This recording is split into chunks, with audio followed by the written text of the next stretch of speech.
if we could address you directly right now? Everything comes full circle.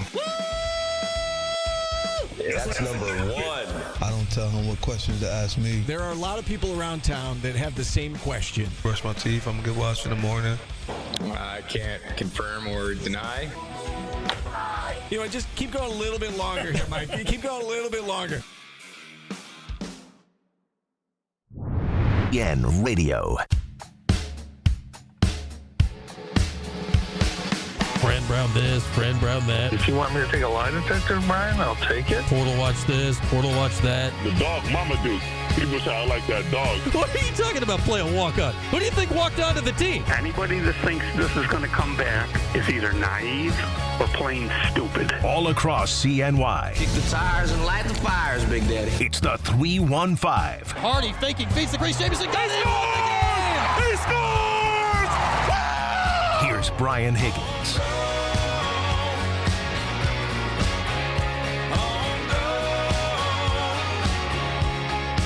Oh, welcome in. It is a Wednesday. Midweek. Looks like spring on the TV down in lovely Augusta, Georgia, as they continue the Par 3 contest, as is tradition on the day before the Masters. We'll talk a little Masters later on today as we welcome you in the Q, Utica, Rome. What's going on today, Rome? Q Sports Dog, QSportsDog.com. Got you on the YouTube, got you on the Twitch, got you in the chat. We'll be hanging out for the next 2 hours. As mentioned, we'll have a Masters guest, one of our favorites, talking golf later today. Next hour, Matt Vincenzi, now of Sports Illustrated. You want to put down a dollar or two, a doubloon, a shekel on the Masters. Matt's your guy. He'll let you know who to tab to win, who's going to make the cut. How you handle handicapping a Masters, which is very unique in that it is a major with a limited field in the same course every year, and of course is a tradition unlike any other. So we'll talk to Matt coming up next hour. Before that, as always, it is Portal Watch season, so we will, watch the Portal, see what's going on there, and do one of our favorite activities from last year called Guess the Rotation. Try to allocate some minutes. I've also gone back to last year when we played this game. Yeah, we're going to see how that went in hindsight. It's a dangerous activity. We'll look back in time on that. A little football. Our guy Dane Brugler of The Athletic, we'll try to get him on before the NFL draft coming up. Today released The Beast, his ridiculously in-depth NFL draft guide, now with exciting mobile features. Man, it worked great on the app today. Checking that out. We'll see what he thinks about every single Syracuse player that is endeavoring to hear their name called in the National Football League draft or free agency or any of that good stuff coming up. So we'll check in on what he had to say. Some news about the spring game coming up this Saturday in the Dome was put out earlier today. How to get tickets. They are free, but what you need to do, parking, events, blah, blah, blah, blah, blah. So we'll let you know that over the course of our time together today. With that, it looks picturesque in Augusta right now as they play the Par 3 contest. With that, let's get it going here today on a Wednesday. We start with the Burdick BMW opening drive. All right, let's open things up here on this fine Wednesday as we continue to watch the Par 3 contest. Looks absolutely picturesque. Freddie Couples on 8. Just one of the unique traditions of the many that goes along with the Masters. I'll say this, right? I haven't looked at the weather throughout the week down in Augusta, but right now it looks very, very springish in slightly contrary to what we've had going on here the last couple of days. But we'll get to the golf later on. We'll play the Masters. Yeah, there it is again. It pops up. We'll play the Masters music later on. But for now, we must start as we always do. The portal is open. Prepare ship for ludicrous speed. Players on the move. Scotty, beam us up fast. Where are they going? To infinity and beyond. It's another edition of Portal Watch. Ludicrous speed. Go! All right, day 17 as we endeavor to figure out the basketball portal situation for the Orange. There was a little women's potential news in the portal. It somehow involves Fran Brown, because how would things not involve Fran Brown? Donovan Darius's daughter. Wow, say that one time slow is hard enough. Who has previously played for both USC and UCLA, will be visiting officially to check out FLJ's squad this weekend. Donovan coming back for the spring game.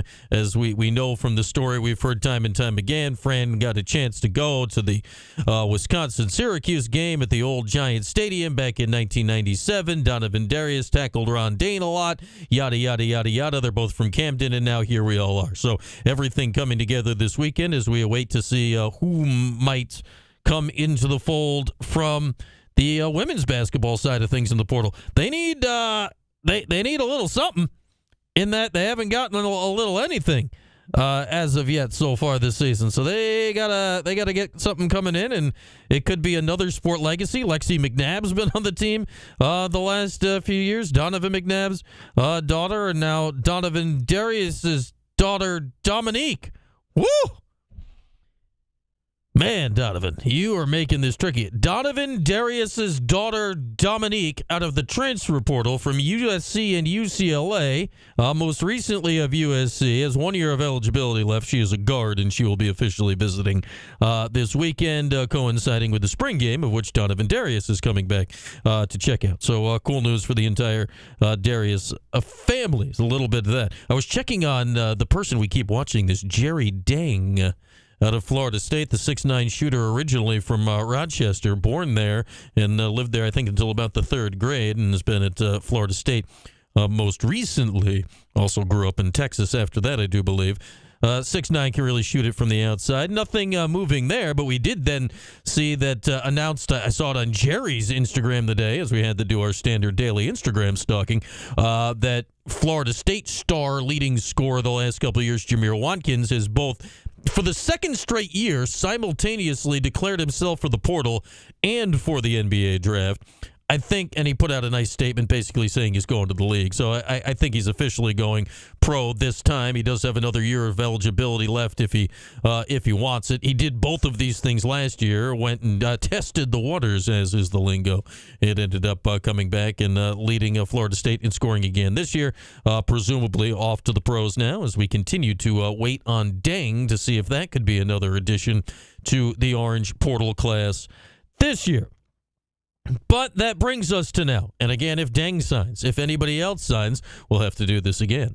But I have endeavored, as of today, as of this very second, to take the 10 current players on the Syracuse basketball roster: Nate George, J.J. Starling, Nate Kings, Donnie Freeman, William Kyle, Kyan Anthony, Sadiq White, Ibrahim Soare, Luke Fennell, and Aaron Womack.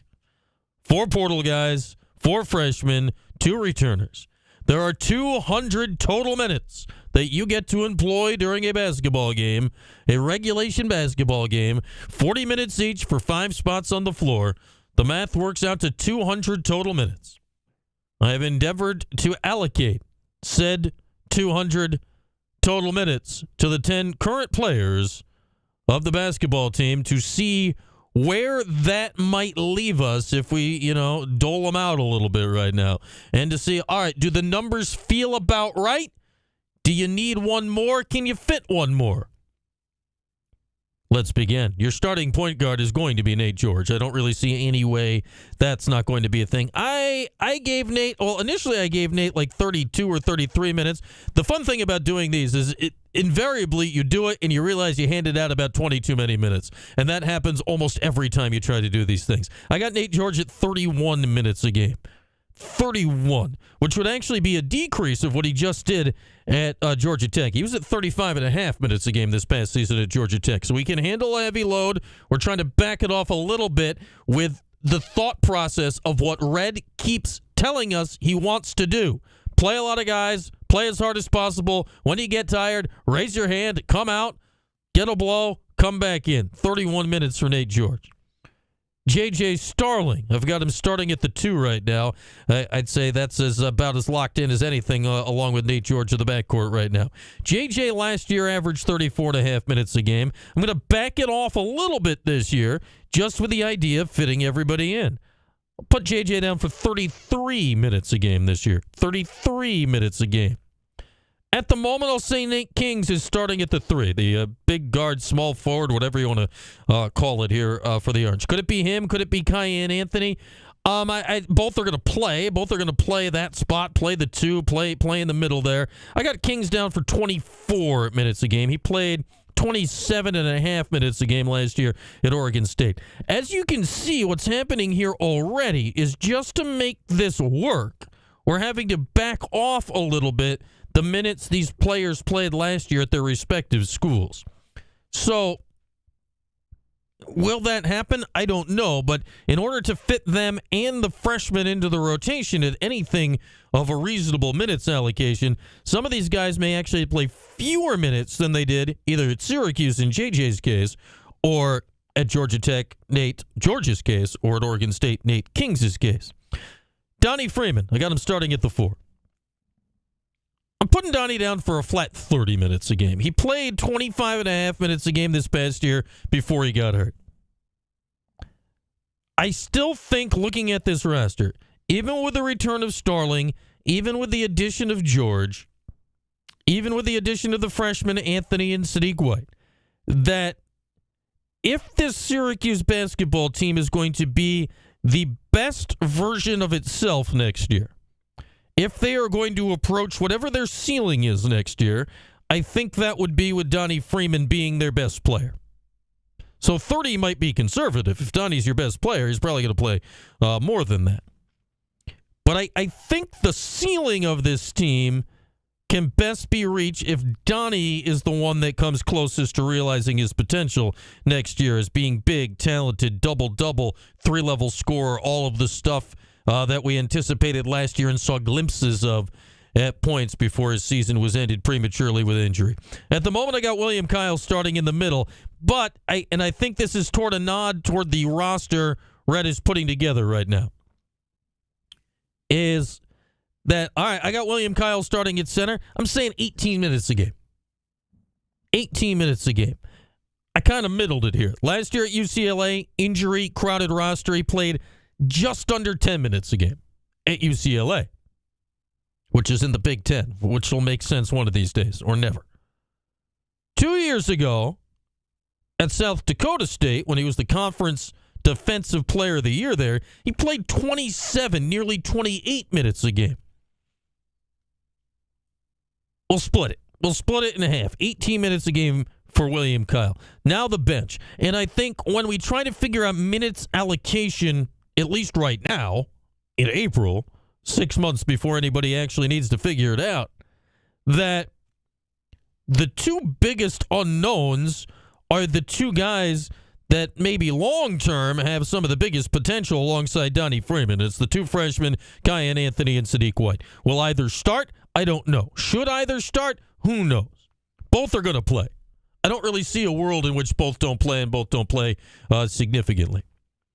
So I've just given them the same exact minutes allocation. Cayenne and Sadiq, 21 minutes each. Cayenne can play the 2, can play the 3. Sadiq sounds like he can play anything resembling the forward. The 3 or the 4. And how is it all going to blend together? I think there's going to be times where Donnie Freeman's a small ball 5. There'll be times where J.J. Starling's running the point and you're going really big. And you have, like, say, Cayenne at the 2 and Sadiq at the 3, or even Donnie Freeman at the 3, potentially, how his development goes here in the offseason. Ibrahim Soare, the guy we didn't really know at all coming from Georgia Tech this last weekend, and then we dug deeper. We dug deeper and found out his minutes increased, his role increased as the year went along. He averaged 17 minutes a game this past season. Okay. In his starts, the last 14 games of the regular season, he averaged 24.5 minutes a game. Realistically, that volume of minutes is hard to see as being available either for Kyle or him. Maybe one or the other, not both. I'm putting Soare down for exactly what he averaged last year, 17 minutes a game. So what I'm saying is, all right, Kyle 18 minutes a game, Suarez 17 minutes a game.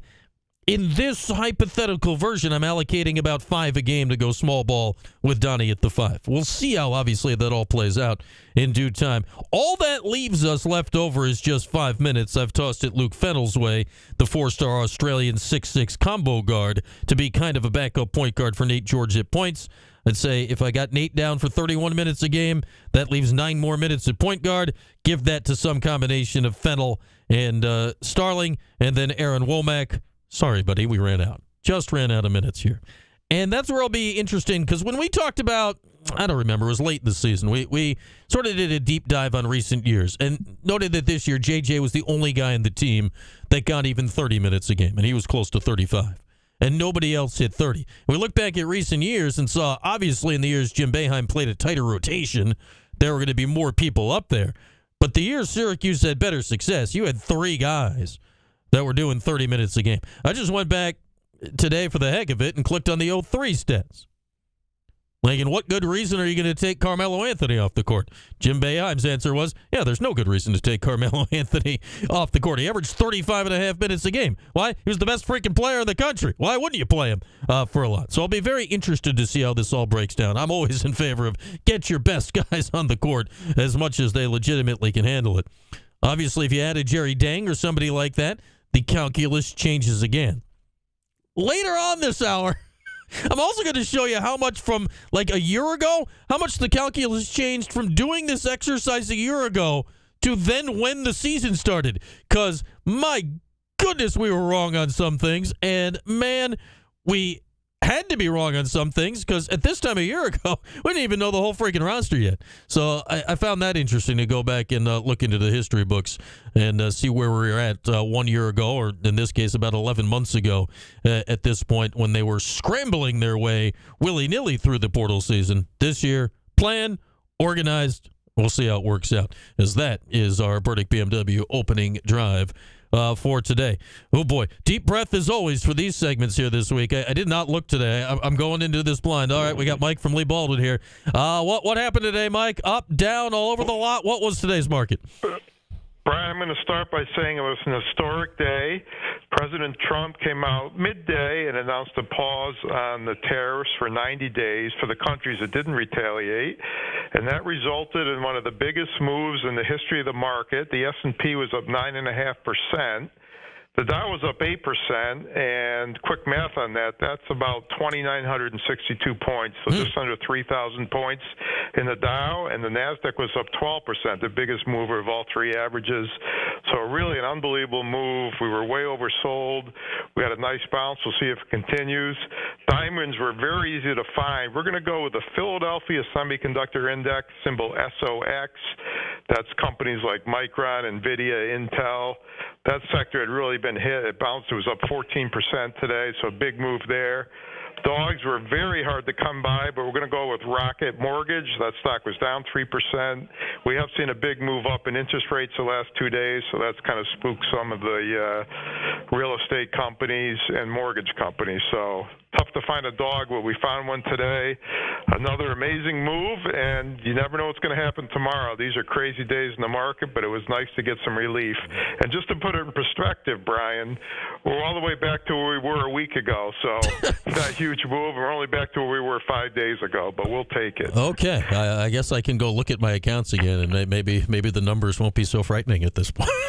There he is, Mike from Lee Baldwin, with all of the diamonds today and no dogs, because that was a day kind of without him. Man, it has been absolutely bonkers on Wall Street for the last 10 days or so. Check him out, LeeBaldwin.com, LeeBaldwin.com. All right, phone lines open rest of the hour. More portal talk next. Football draft talk coming up later this hour as well. Our guy Dane Brugler from The Athletic earlier today, this morning, he put out The Beast, his just ridiculous draft guide, now in exciting mobile form. I'll tell you, the experience on the app, the Athletic app with that thing this morning when I was clicking around looking at the Q's guys, Oh, man, I don't know what they had last year. Whatever they did from last year to this year, whoever figured that out, they should be like president of the company or something because, man, it was a glorious experience. It was so easy I was just, I'm clicking around. I was cruising. It was great. We'll tell you what we saw from Dane in regards to the Cuse guys in the upcoming NFL draft, which starts 2 weeks from tomorrow. We'll do that later in the show as well.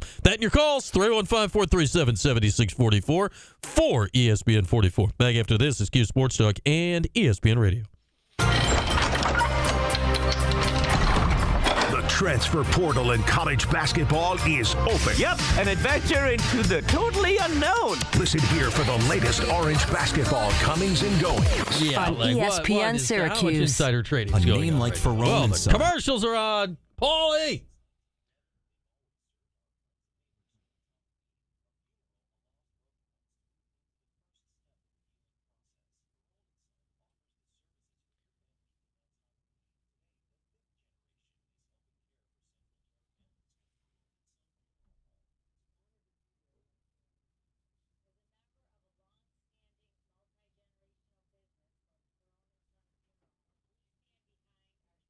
Look, it's Mike. I was going to come in and play you, but then oh, no, it's at 4:30, right? What is? Your interview? Our interview's at 5:15. Oh, yeah, you're right. We got time. Okay. I was thinking, at first when I came in, I was thinking Orange Nation's 12:15. It was. But that was a different show several hours ago. Yeah. I mean, I have no excuse for my blunder. But I will run you through what was going through my head. Okay. Are we at 3 now? Yeah, 3. All right. I want to know. You're on a 2-game win streak. Oh, yeah. Take that. All right. It's the puck call.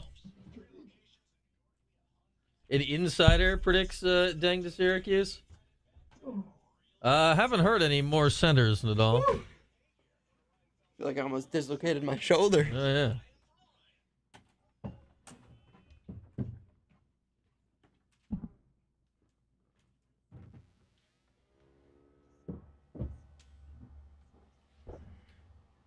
Closest we've been in a while. And all comes down to this. But not really. Not really. Oh. I almost just scored him. Dang it. Wow. Oh, Mike was... This was not my day. That was not going well for you from the start. Not my day. You almost scored on yourself twice. I don't even really do anything there. Oh, that was embarrassing. Wow, that was mad. You have had better moments on the old air hockey board than that one.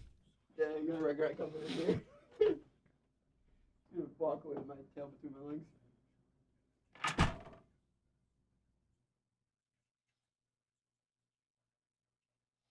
legs. Yes, my namesake, Congressman Brian Higgins, did very well on the stock market in his last year before retirement. He made a crap ton of money.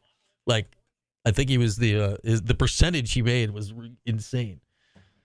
Lawan Watts, where was he from again? Is he the Washington State guy? Which one's Lawan Watts? Lawan.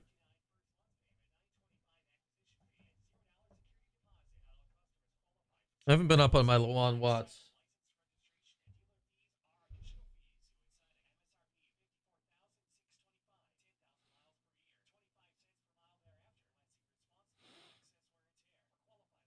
Who's looking at Lawan Watts? Let's do a little Instagram stalk.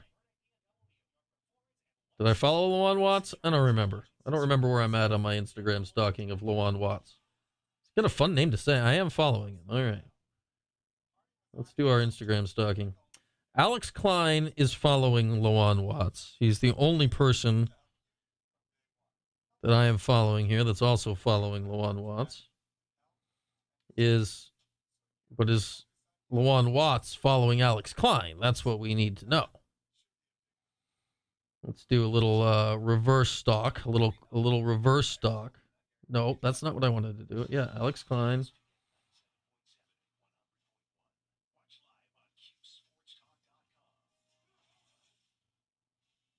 Oh, he is. Okay.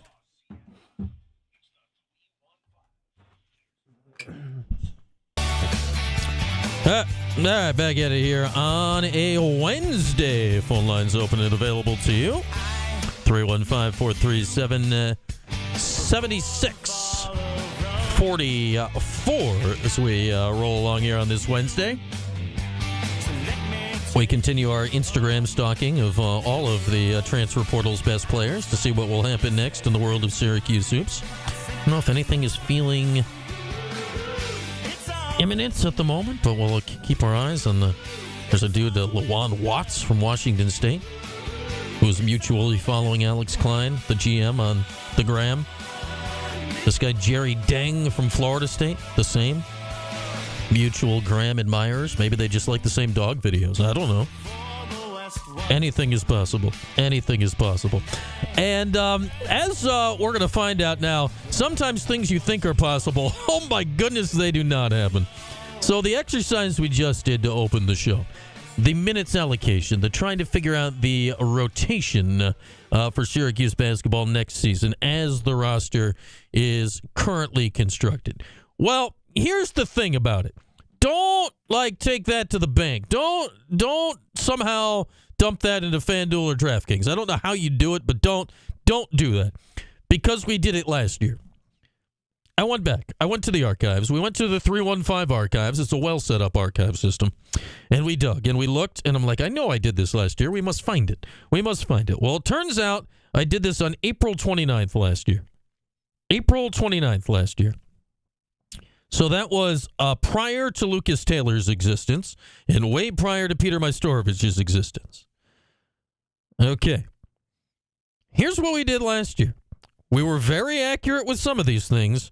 We were very inaccurate with one specifically. Last year I had J.J. Starling playing 30 minutes a game. He ended up playing 34 and a half. All right. I had Jaquan Carlos at that point. It was starting to look like he was going to be the point guard. I dropped him in for 23. He ended up playing 28 a game. Chop I had at 10. He played 15 and a half a game before he got hurt. Kyle Cuff, I had down much as like I did Aaron Womack this year, so I feel better about this Aaron. I had Kyle down for none. He played 12 and a half minutes a game. Yeah. Chris Bell I had at 24 minutes a game. Not quite that, 21 and a half. Donnie was basically right on. I had him for 26. He was 25 and a half. Same with Jair Davis. 24, he was 24 and a half. Eddie Lampkin I had for 28. He was 29.9. Kind of whiffed on Naheem McLeod because Peter Majstorovic didn't exist yet. I had Naheem down for 12. He was 6.5 minutes a game in the games he played, which was not many. Lucas Taylor, go figure, played 21 and a half minutes a game, and I can tell you exactly where those minutes came from in my projections. And Peter Majstorovic played 13 and a half, which essentially came out of the Naheem McLeod minutes I had. Which means that on the roster at this time last year, a month after it last year, they still didn't have 35 minutes a game, essentially a player a game on their roster yet. That shows you how, in theory, how far ahead of the game they are this year compared to last year. Or, I'd say more accurately, I don't know if they're ahead of the game this year. It shows you how far behind the game they were last year than where they are this year, which is probably about where they should be. The one guy we whiffed on completely, that man, oh man, we all tried to speak him into existence for the last 2 years. That we all tried to speak into existence is Chance Westry. Because, oh, dog, man, I had him down for 23 minutes a game last April 29th. 23 minutes a game this year. Yeah, Chance played 10 minutes total. Oops. Yeah. So it goes to tell you, especially in this age of the portal, like how close you can think you are to knowing what's going on, and we were really close on some of them, and then how, at least this year, and that goes to tell you in many ways why, because I don't think in my thoughts on Chance in April last year were wrong. I think that's what they were thinking too. The coaches, the team, everyone. And that just got gone. Never to be. Turned essentially into Lucas Taylor is give or take what happened there is basically all of the minutes I thought Chance Westry was going to get ended up being Lucas Taylor, and he ended up being, okay in the grand scheme of things, but certainly I don't think he was what they thought they probably were going to have in Westry at this time last year. So who knows if there's anything like that coming in this year, because you look at some of the things they're getting out of the portal in a Kyle, in a Soiree. Those are, I don't want to say they're unknown, but they're less locked into what you'd be able to project maybe than others. And then will anybody else come in? And then you've got the freshmen in Anthony and Sadiq White, where last year we got the minutes about right for Freeman and for Chapa, but for Chapo, what was missing certainly in the back half of the season before his injury was production.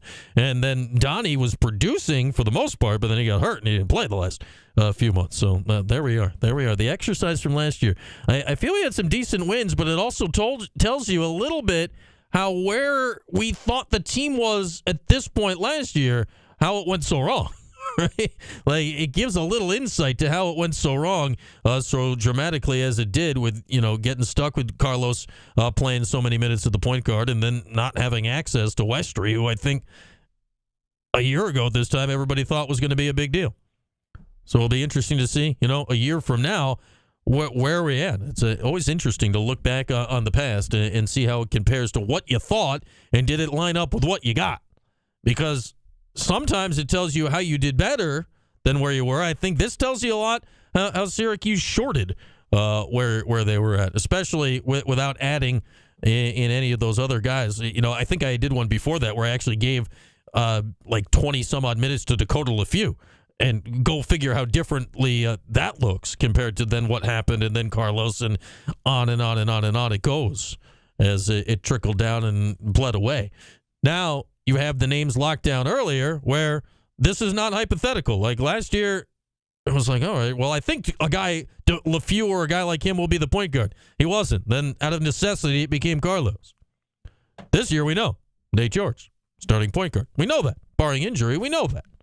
So I think that changes the calculus a little bit, that I feel on April 9th this year more confident about the rotation than I probably felt a month after that. Last year, and it probably has a better chance of being accurate on April 9th this year than it would have on June 9th if we did this last year. Talk about a plan. What's a GM do? I think that.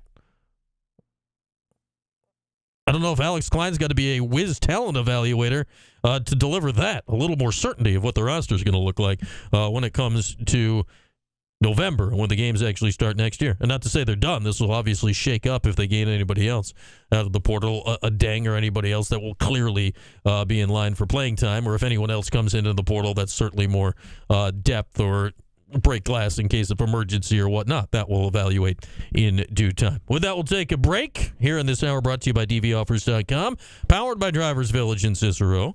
When we come back, we will look at the NFL draft vis-a-vis the Syracuse guys, courtesy of what Dame Brugler's assessment on The Athletic in the release of The Beast, his NFL draft. A guide kind of indicates something small that it is a beast. This evaluates like twice as many guys as even possibly can get drafted, including some Syracuse guys that will clearly go undrafted that Dane wrote up anyway. We'll get into that when we come back. Your calls as well. 315-437-7644 for ESPN 44 as we mosey along on this Wednesday afternoon. It's Q Sports Talk and ESPN Radio. This is... What did I snap about, L.A. Orange? Was I snapping? This is me snapping? We snapping?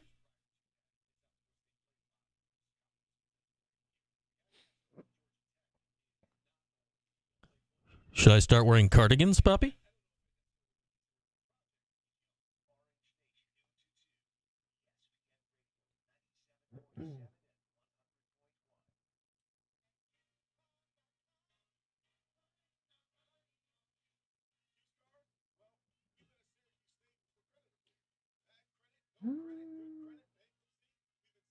Papa Conte? Remember him? Oh, man.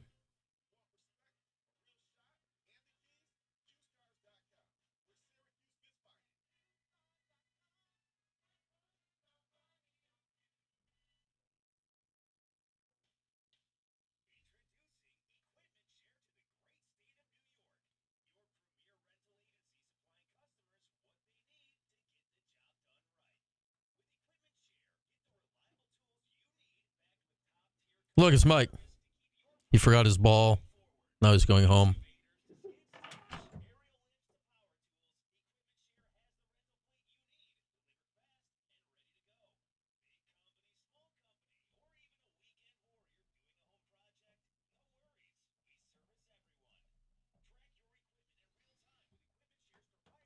Watts is a guard. He's like a big guard, though, right? He's like big. He's not really a shooter, though, is he?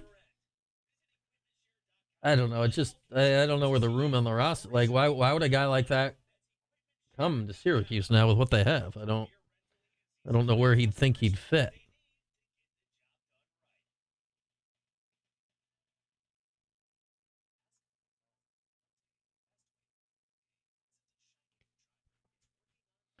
Me and Daniel Tigertronic and Mr. Rogers and Trolley. Ding ding. Is he a shooter? All these guys are blending together into one guy. One mysterious guy. Lawan Watts. Oh, I've got all caps lock. This Google's getting crazy.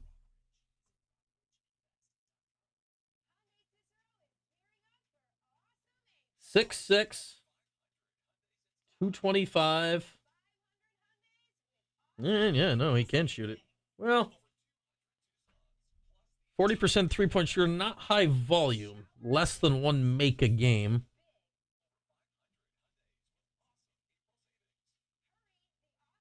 He made 27 this year, so, like, yeah. Got to the line a good amount. Good free throw shooter. He's a good player. Yeah, I'd say he'd be a small forward-y type. Or he could play power forward in a pinch. If you're going small ball, something. But I don't know. I got no, like, I think he'll command a decent NIL payday here. I don't know if they got the budget left for that. But.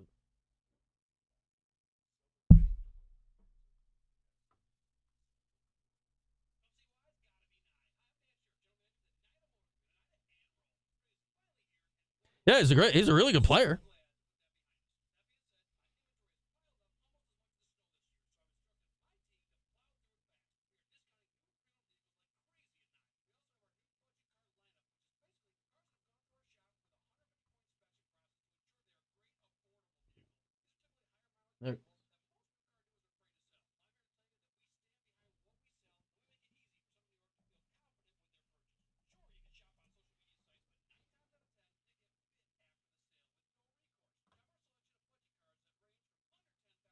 Yeah, I'd call him a wing. I don't know. The amount of times I've seen him actually play basketball remains 0.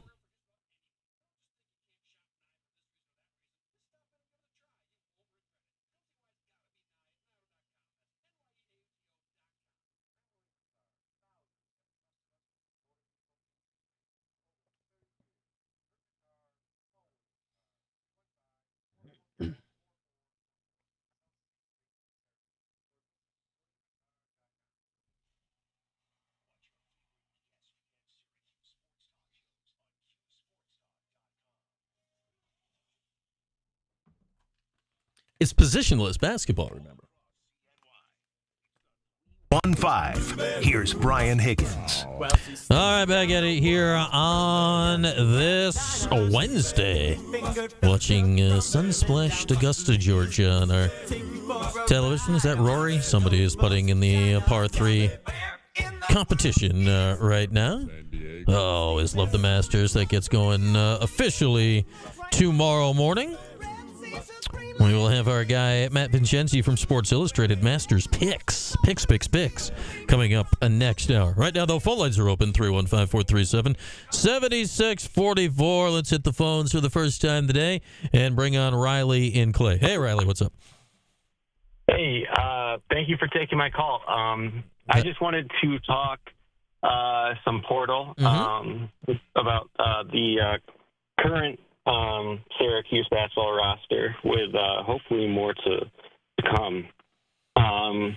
But I think that some of these ads that they've gotten have been great. I think Kyle from UCLA is a kid who really flies under the radar, and I think he could really become a much bigger piece than fans and even coaches who might have been going after him really expected.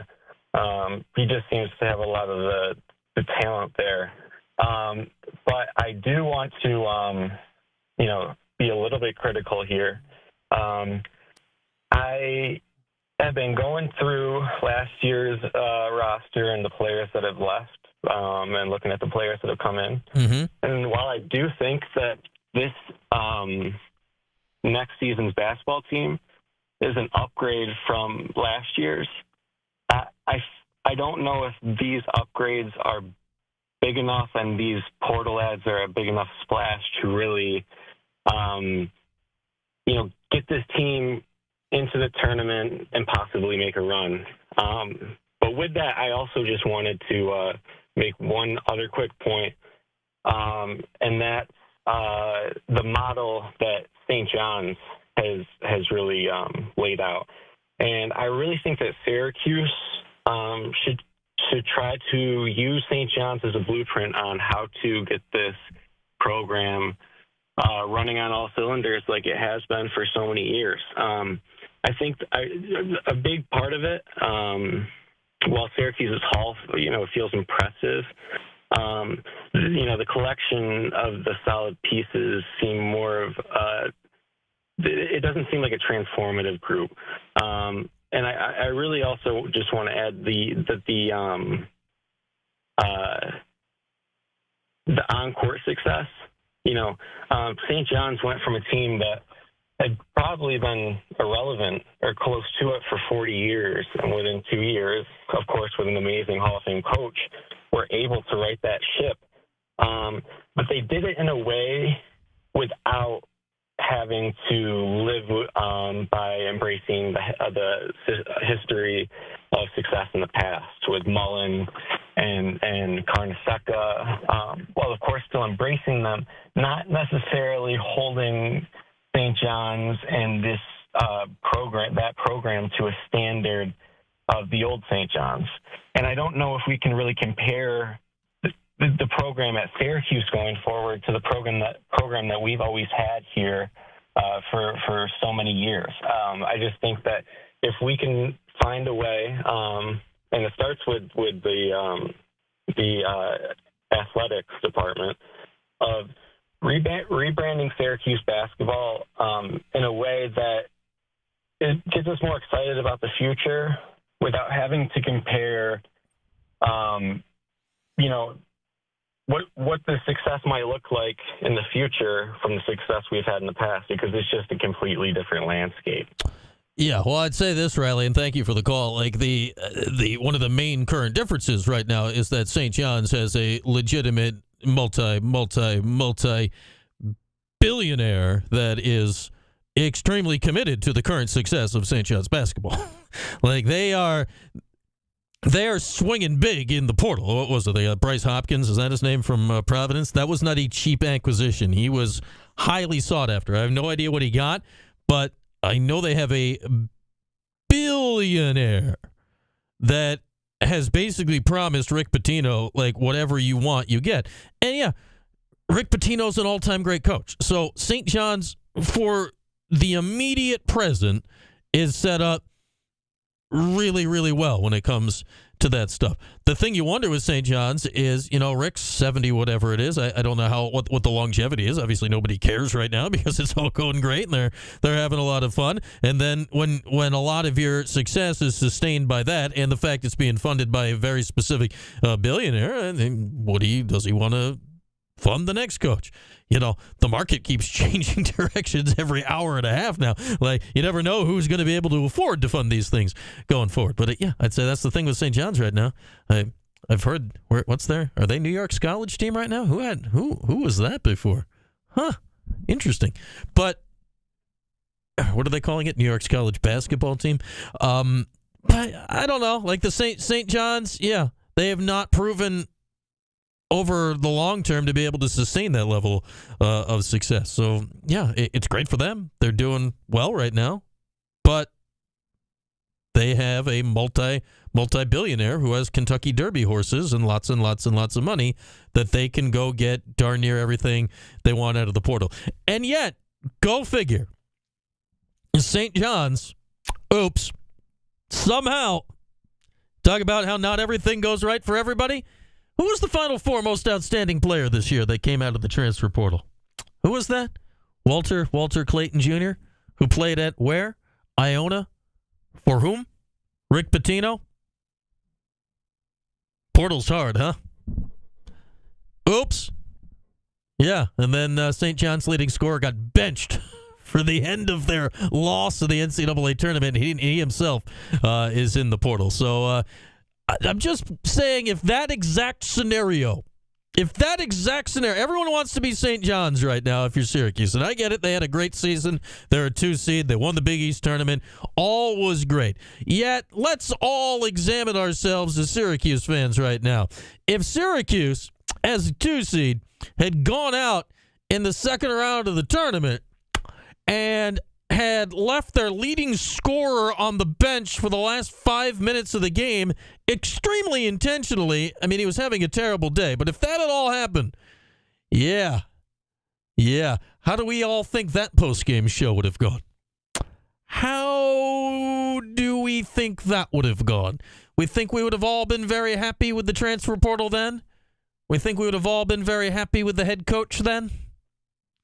It's varying levels, is it not? It's varying levels of how it all goes. But yeah, obviously you'd like to be where they are right now because they were in the top 10. They were a 2 seed. They won their conference. Syracuse did not do that this year.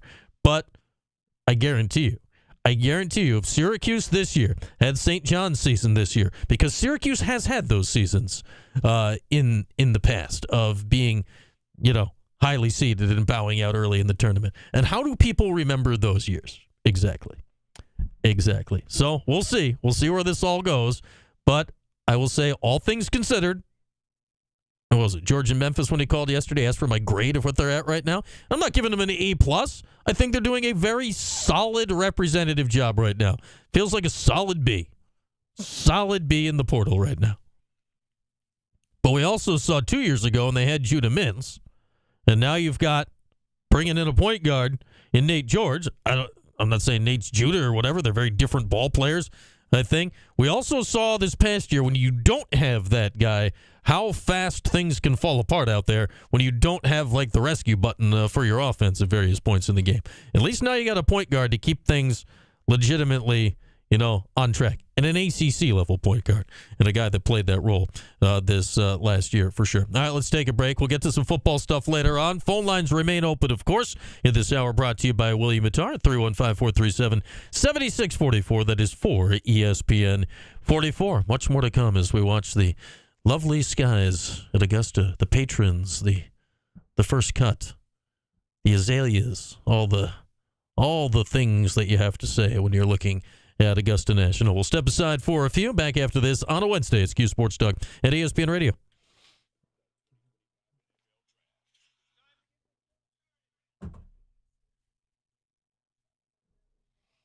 Yeah, they did that too. I mean, look at Buffalo's Tronic, their football field, their logo. They plopped it in the middle of the field. Colin Morikawa is on the TV now.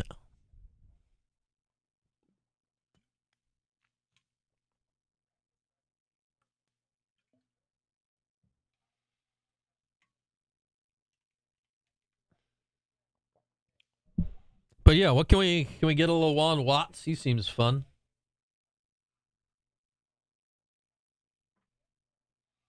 You're going Rory? Man, Rory ever winning this tournament would be amazing. I got a feeling the mental demons are too much at Augusta, but who knows?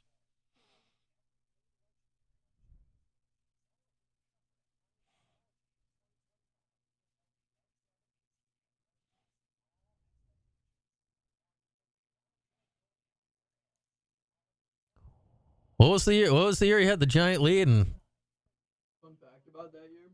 Which year? When he duck hooked it on 10 off into the cabins? Yeah, that is the only golf event I've watched every single day of my entire life. Interesting. Okay. Have you watched like the Masters Sunday since? No. I mean, probably a couple times, but none that are like notable that I can remember. Okay. So you watched that and it didn't reel you in. No. Interesting. It was funny, and I'll never forget it though. Okay. So you remember it still to this day. Yeah. And whenever we're like, you know what, I'll check that out again. Well, I mean, lately I've kind of been thinking about it because they're going to play it again this week.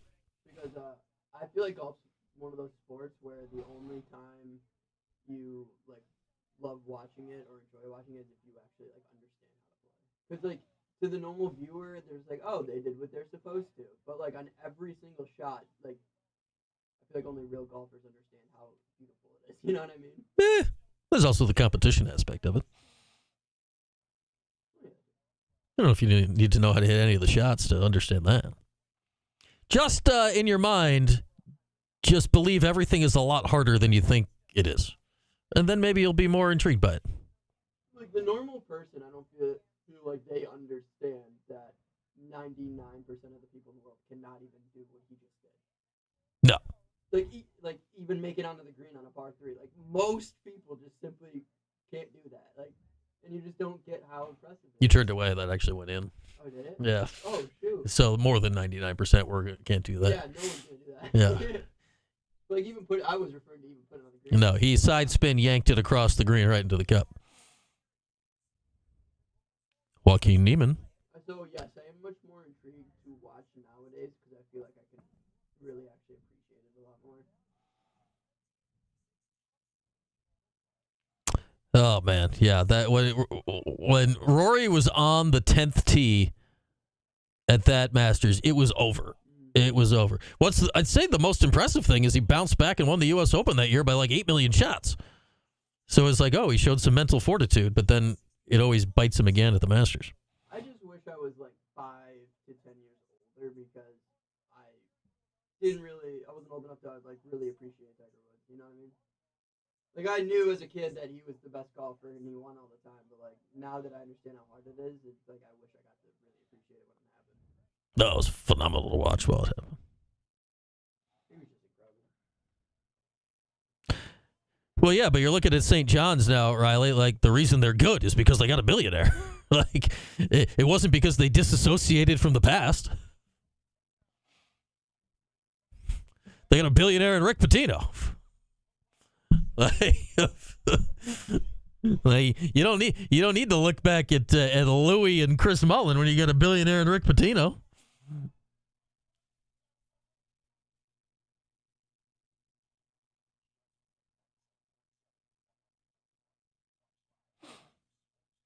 Maybe they got a good public transport system in Cleveland I don't know about. 1-5. Here's Brian Higgins. Rolling along here on this. It's Wednesday. I don't know why. Usually you lose track of days of the week when you're like in kooky basketball season and just there's games all over the place. Yeah, now the season's over and maybe we've just lost our North Star of when the next event is. It's Wednesday. You can tell me it's Monday, Friday. I don't know what's going on. Masters starts tomorrow. That is clearly on a Thursday.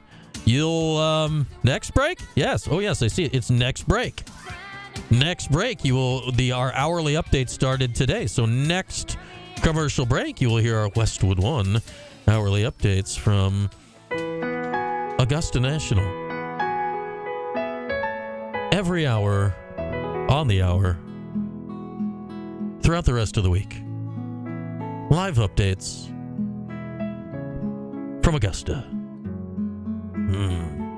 It looks fantastic there right now. It's sun-splashed, a few white puffy clouds floating lazily by as the patrons take in the par 3 contest that nobody ever actually wants to win because nobody who's won it has ever won the Masters, a tradition unlike any other. Sweeping views of trees being shown on the TV right now. The azaleas, actually I don't know if I've seen the azaleas in bloom. That would be an upset. The groundskeepers would all be fired. A tragedy. Matt Vincenzi from Sports Illustrated giving us picks from Augusta coming up next hour. Do want to tell you this. We got to get back to football talking voice now. The Syracuse released today. I saw it today. Some more details about the spring game, which is Saturday. So if you remember, like a few weeks ago, this thing was going to be tonight. Was it tonight? Tonight or tomorrow? Either tonight or tomorrow was the Billy Joel concert, and then that had to be canceled. But the spring game was going to be at the SU Soccer Stadium, and they were going to do a whole thing kind of surrounded around the parking lot there at Manly with the food trucks and this and that and whatever. So when the Billy Joel concert got canceled, they've moved the spring football game into the Dome. Tickets are free. You do need a ticket. They are not for a seat. It's GA, general admission, but you got to go on Q's.com. There's a link. You get a ticket. It's reasonably easy. It takes a couple seconds. You just got to sign into your Ticketmaster account or whatever, and you click a few things, and then you got your tickets to the thing on Saturday. But what they're going to do now is basically all the stuff it sounds like that was going to be in the parking lot next to the soccer stadium is now going to be on the quad. There'll be a DJ. There'll be food trucks, this and that and whatever. All that will get going at 10 in the morning. At 1 o'clock on Saturday, they're going to do the quad walk, which was brought back by Fran this year. The difference is, instead of just scooting inside the Dome, they're going to walk and hang out for a while. Sounds like the team and the coaches and everyone will be on the quad for about 45 minutes, 1 to 1:45, photos, autographs, the whole deal. So that's kind of cool, and that'll be free before the game. Dome itself opens at 2:15. Kickoff or whatever the heck they're going to do in the spring game starts at 3, and then the activities outside will remain going until 6 o'clock. So good little day. Don't look at the weather forecast. Then it might not be as good of a little day on Saturday because Augusta weather, that's not what it looks like right now. But free, check out Fran, check out Ricky Collins' football team on Saturday. When we come back here, I want to look at some guys that were on last year's football team that will be getting paid to play professionally next year. We're 2 weeks out from the NFL draft. Take a look at some of the outside thoughts from Dean Brugler's draft guide, The Beast. We'll do that next hour. Your phone calls as well at 315-437-7644. We'll talk golf. We'll talk the Masters with our guy Matt Vincenzi as well. All that when we turn the page to hour 2 after this. Q Sports Talk and ESPN Radio. The Sport.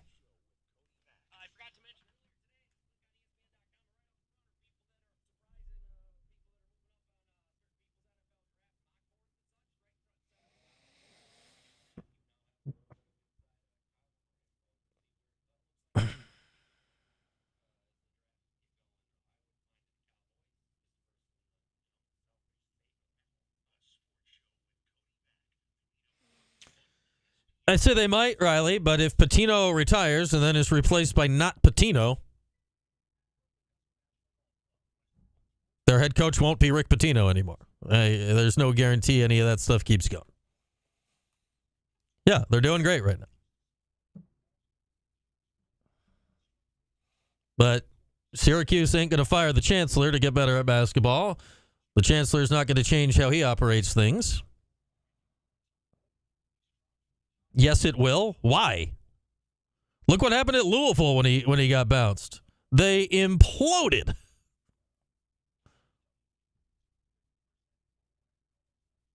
Okay, well, that's great. Rick Pitino Jr. doesn't mean you're getting Rick Pitino. It means you're getting a Rick Pitino.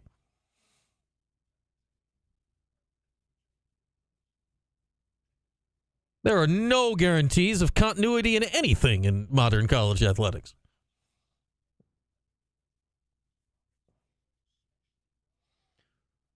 Rick Pitino Jr. also has a job at another school in the same league that has had more sustained recent success than St. John's. It's possible that Ricky Jr. gets Xavier humming at a level that St. John's isn't at.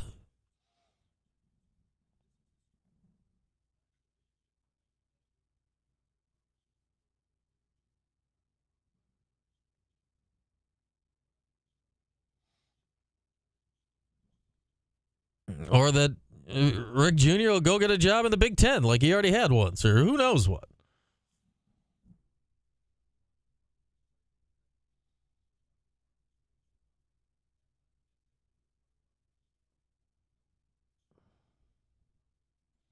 Yeah, yeah, exactly. St. John's right now is heavily reliant from their NIL, best I can tell, on one guy. If that guy, for whatever reason, spends too much money on a Derby horse one year, if the market goes hog wild down, to wit, the last week, and he's not liquid, they might not be good. Yeah, the billionaire could like just giving because of Rick Pitino. He wasn't giving before Rick Pitino. So who knows? Who knows?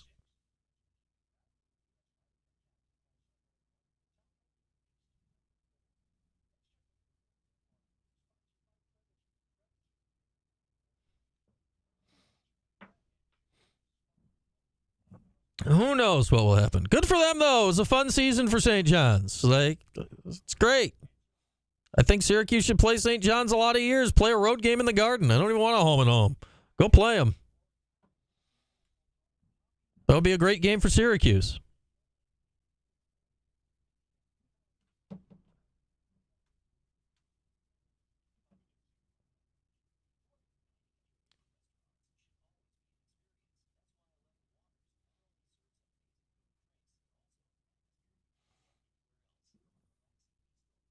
Okay.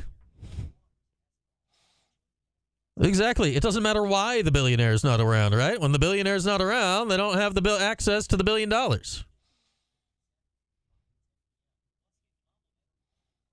To my understanding, I could be wrong. Maybe because of their success this year, were able to broaden their NIL base, but he was a significant part of what they're doing.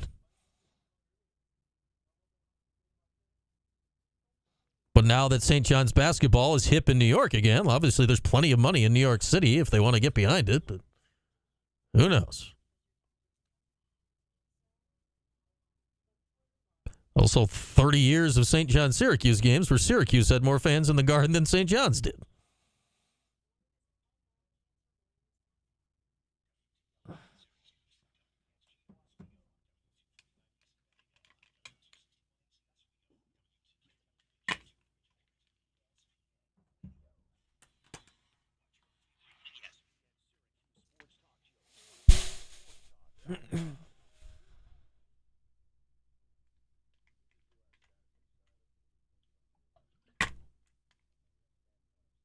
Can't go backwards.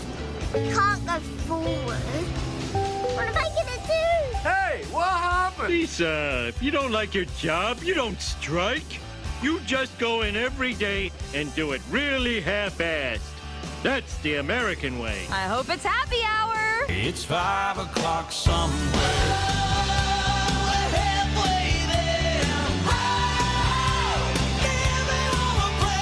This is a great day. A really great day.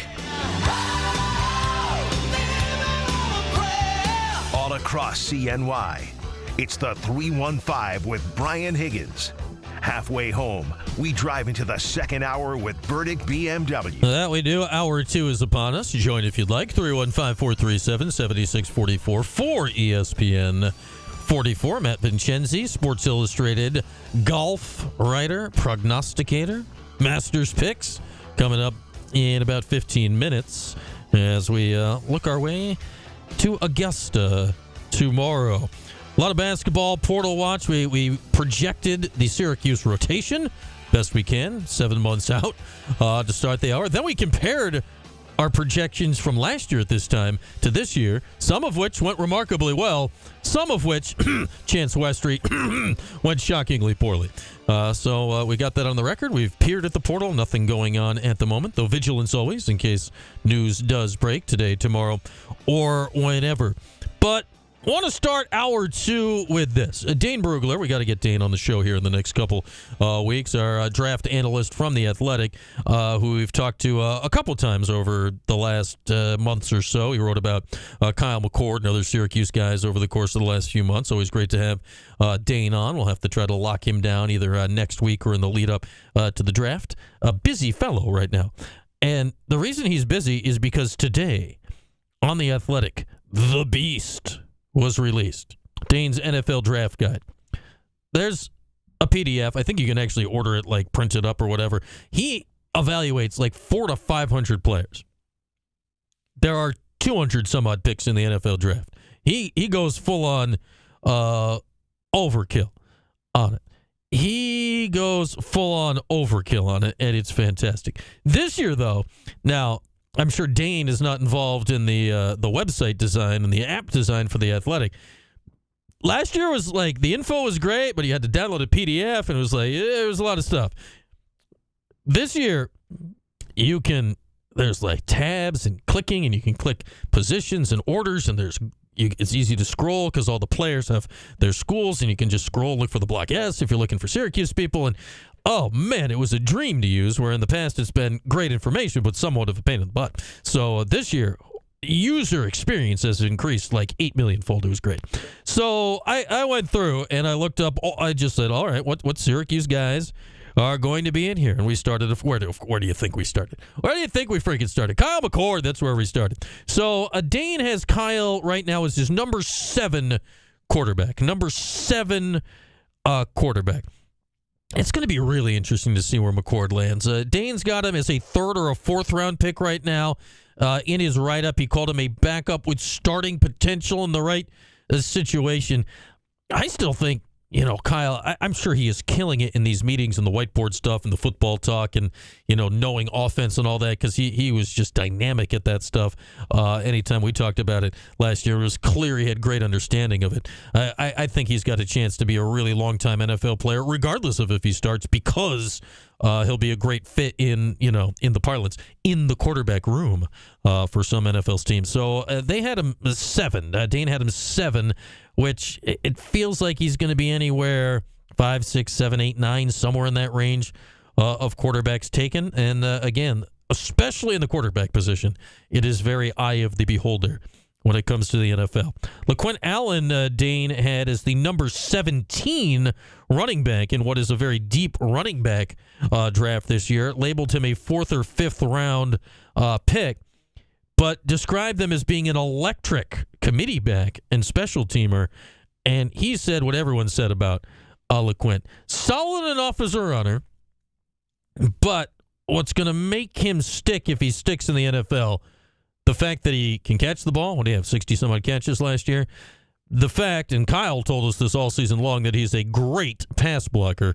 That's what gets you on the field as a rookie, in that spot as an NFL back. And the other thing that gets you on the field early, if you're not like a starting running back type coming in right away, is that LaQuint is a very willing special teams participant. So, yeah, I think the extra stuff LaQuint does is another thing that could give him a long career in the league. Oronde Gadsden by Dane Brugler, ranked as his number 8 tight end and has a 4th round grade on him. What Dane said is holding him back from putting Oronde higher is this, that he was not explosive with the ball in his hand. Apparently last year, only 27% of Oronde's yards were after catch. So he was not catching the ball and matriculating it up the field. Thank you, Hank Stram.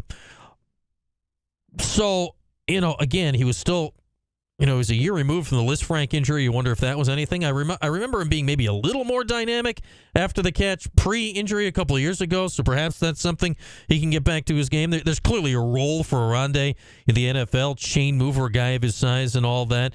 A willing, if learning, still blocker, but Oronde a 4th round pick in this draft, according to Brugler. Jackson Meeks, he evaluated him, had him as the 48th ranked wide receiver, not drafted, a free agent pick, though, with a chance to make a roster.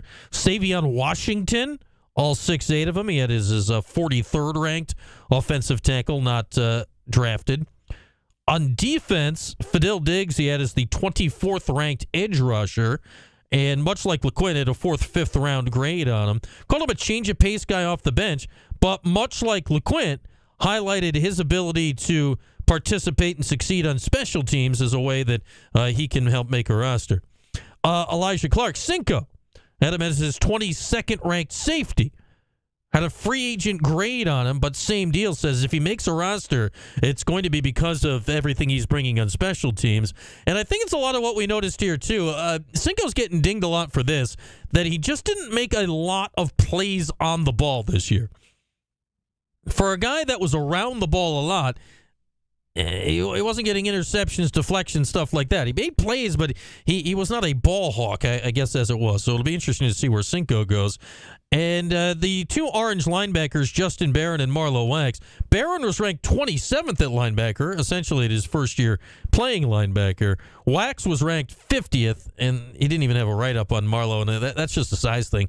I don't think Marlo's going to get drafted. I mean, he's an even smaller version of Zaire Franklin. He's got intangibles.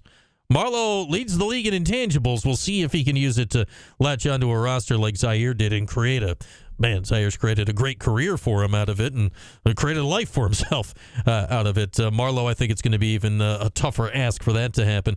Justin Barron's another guy. Special teams was highlighted. He'll have a chance, I think, to hang on the roster. Not as a drafted guy probably, but 6'4", kind of in the modern NFL position of how linebackers are changing size and all of that. He'll have a chance here. So looking at it,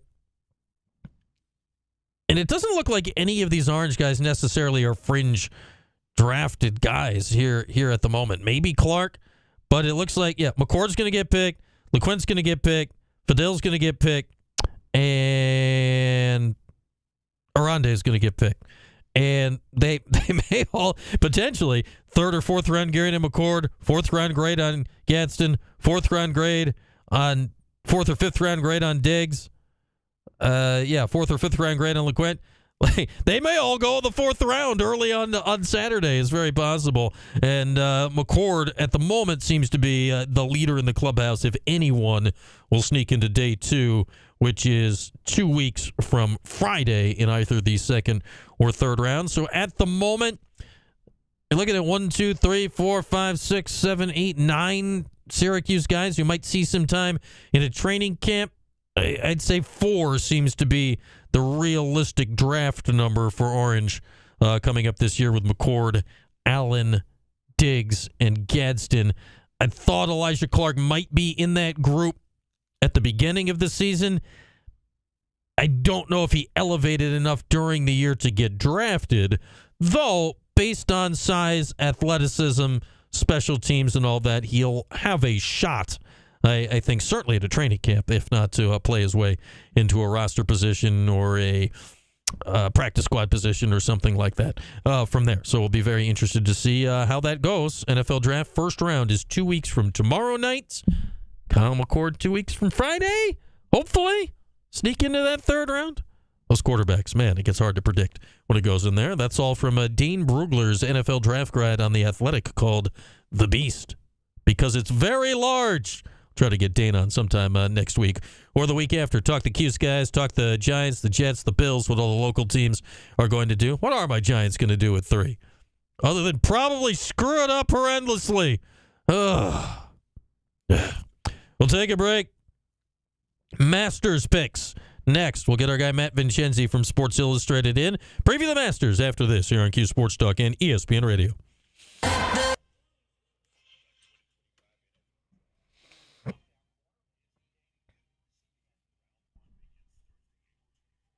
Yeah, I may have a pocket the like of Adam Weitzman. We got to get Steve's millions. Steve is donating his butler to NIL.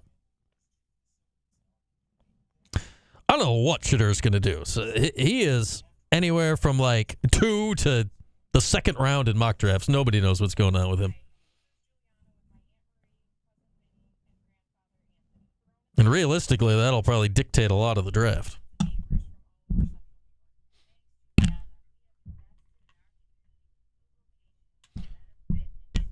Yeah, go figure that, like, in the last decade, it is wild the range of people they have to do that parade for the Boxing Hall of Fame. Quentin Hillsman, Sidney Sweeney, both have been grand marshals of the Boxing Hall of Fame parade in Canastota.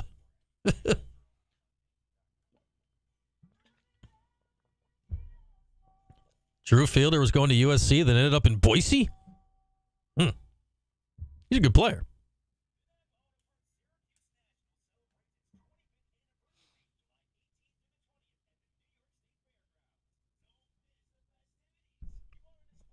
What's this link you sent, Satchel Sack? Oh, Tyreek. You got more kids? Yeah, I've never been, Kev. Part of a domestic matter involving his wife. That's what you're looking for.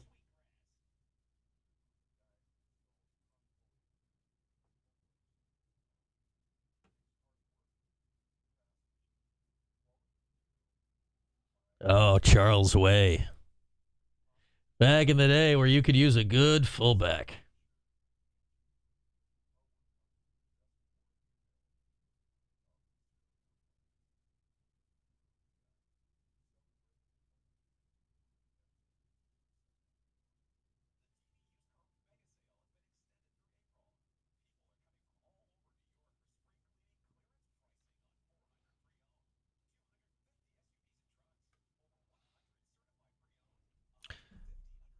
How far is the boxing? How far exactly is the Boxing Hall of Fame from right here? What is it, like 45 minutes?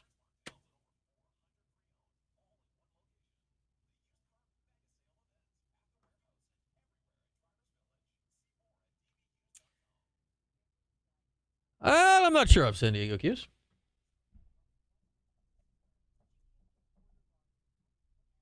Let's see. The Boxing Hall of Fame, from where I am sitting right now, is from work.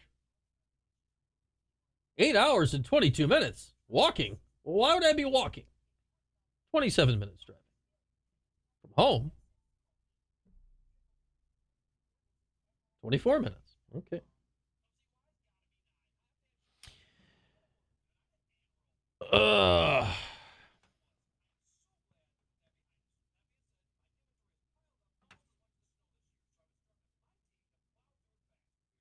Well, I could take the scenic route down Route 5 as well. Also 26 minutes.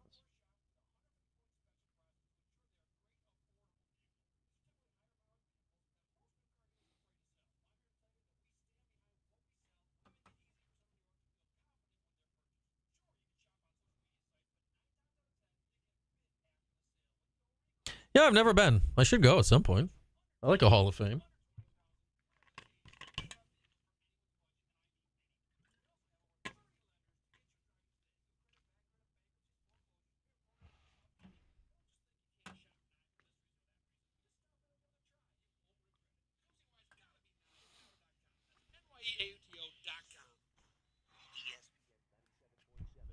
.1. Watch live on QSportsTalk.com. All across CNY, it's the 315. Here's Brian Higgins. All right, rolling along here on this Wednesday before the Masters. The ceremonial tee shots will be hit early tomorrow morning. Who's doing it now? Jack and Tom and Gary. First names only. When you get to Augusta, then we'll see how it all plays out over the course of the next 4 days. Scotty Scheffler, the defending champ, has won 2 of the last 3 at Masters with John Rahm sandwiched in the middle. With that, we must, one more time, we got to play the music. It is required, and I just like to do it.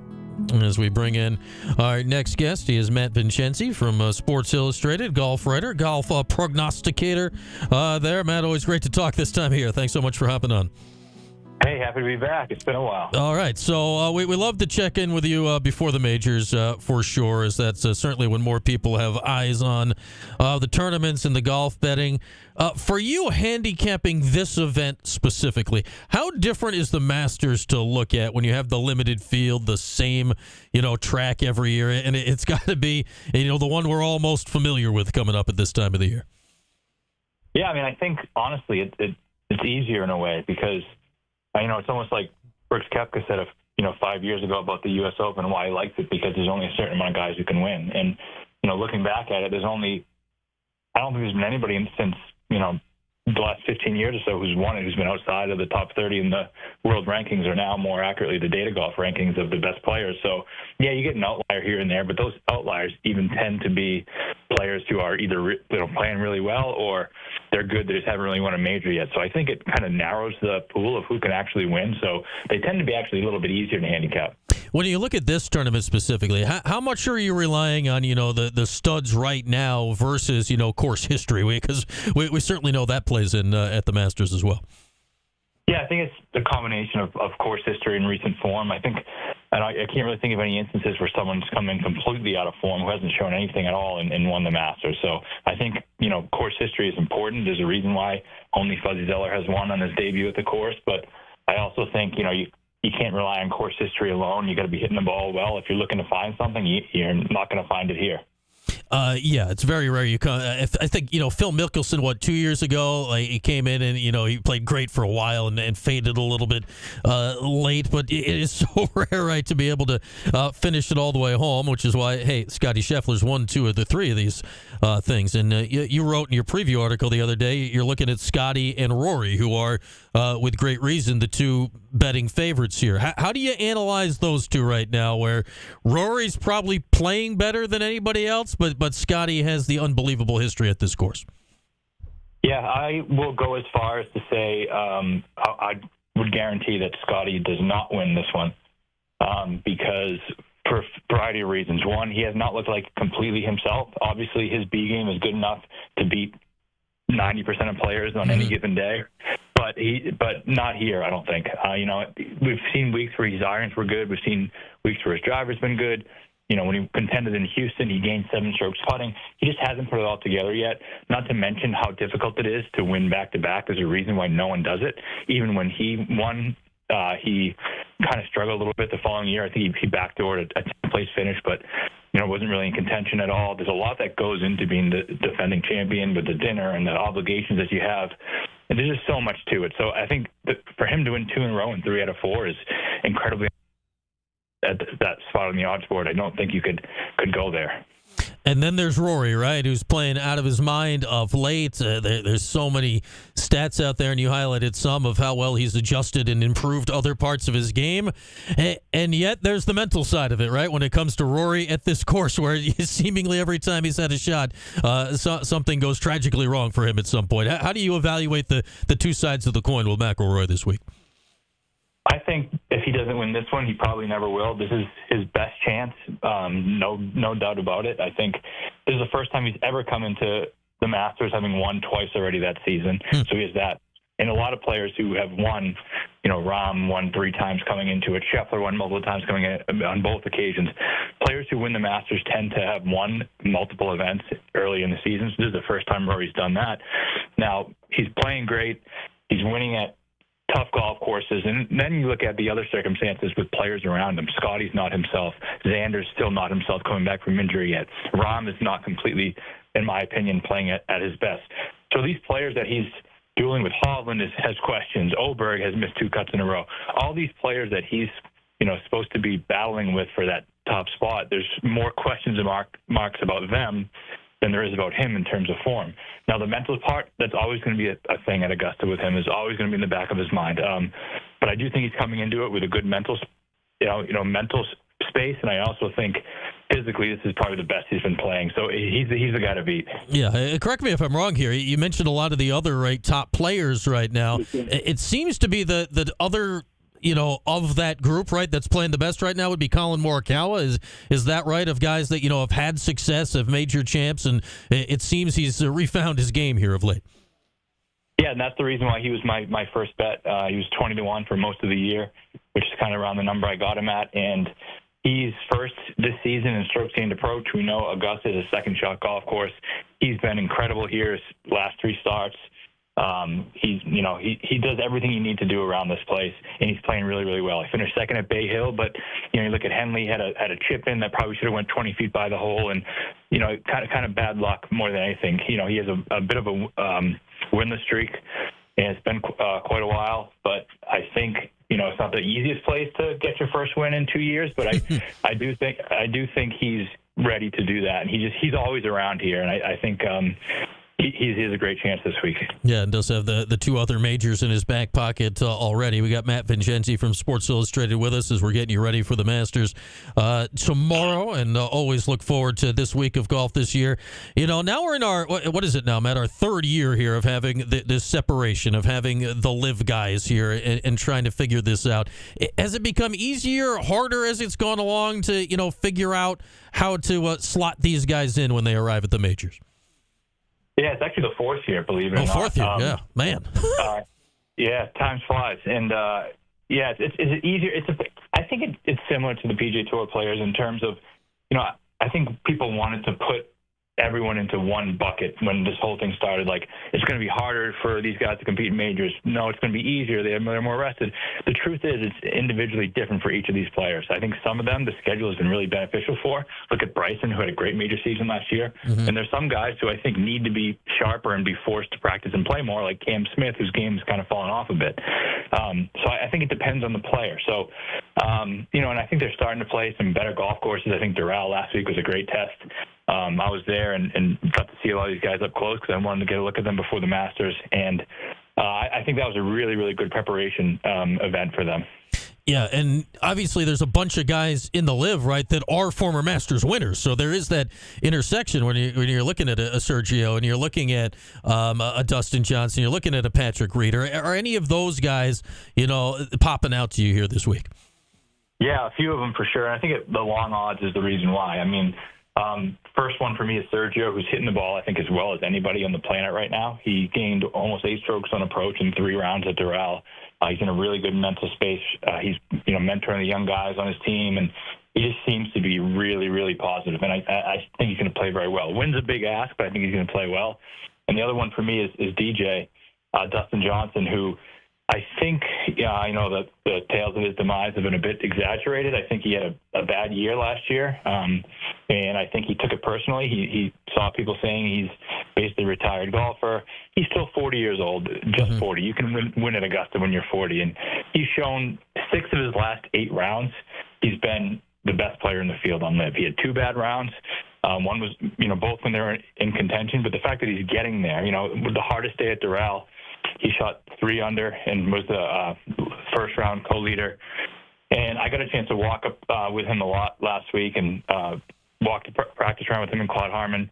And he seems very, very motivated. He made 1 or 2 bad swings, but other than that, he's showing it. I have a feeling, my prediction, he's going to be a leader in 1 of the 3 rounds. I don't know if he's going to win, but I think he's going to have the end of round lead in either the first, second, or third round. Okay, that would be a very popular thing to happen out on the course for sure. You mentioned Bryson. I think when we talked before the U.S. Open last year, you tabbed him to win, then he went and won, and his popularity because of social media and all this stuff has certainly flipped around 180 in the last few years. How does Bryson's game fit Augusta? Because he certainly goes about a unique way on the course.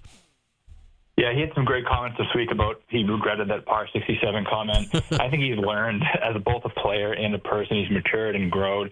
I just think Augusta still is not going to be the perfect fit for him because it requires so much creativity. It doesn't mean that he's not great enough to make it work like he did last year for 3.5 rounds, but it's still not the perfect fit for him because creativity is not his strong suit, right? He knows his stock yardage is better than anybody. He knows what the ball will do in these situations. So he gets so many of these uphill and downhill and side hill lies and creative around the green, those steep runoff areas. I think, I'm not going to say he's incapable of doing it because he's so good, but I do think this is a struggle for him at times, and I don't think it's easy as he originally thought it was going to be. So it wouldn't shock me if he played well, but it also wouldn't shock me if he didn't either. I guess he should have built a Masters replica in his backyard, right, for when he was hitting all those shots over his house. Maybe that would have helped him out more getting ready for this. Yeah, right. That was, I don't know about you, Matt, like that should not have been interesting to watch on Instagram or whatever it was every day for like a month or however long that lasted. That was oddly compelling, watching him hit golf balls over his house like every day for a month straight.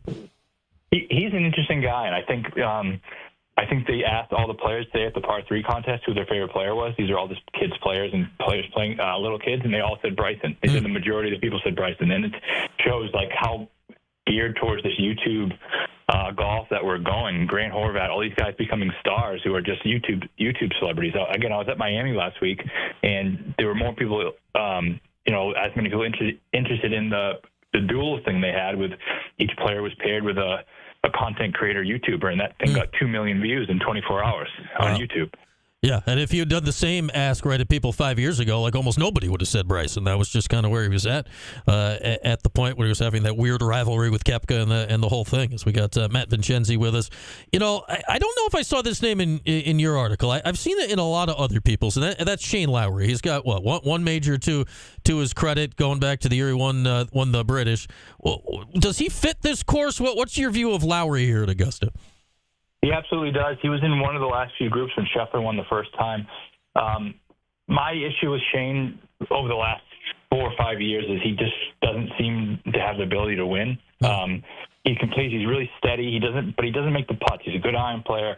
The driver's hit or miss, but I think he's going to play well. But I don't think he has it in him now to, it's different playing in the Open in Ireland when you're an Irishman. Like, I don't think he has what it takes to go and get over that finish line and actually win the event. I have a hard time picturing it. Yeah, and I think we know this historically. You do not win this tournament if you're not making a few big putts down the stretch. Like that, the roars are for those putts, and yeah, you're right. He's not a guy that typically does that. All right, before we get your pick to win here, any fun prop bets popping out to you? Any fun things that you got your eye on here over the course of the next few days? I always get some fun things. I think Phil Top Senior is a good bet. Mm-hmm.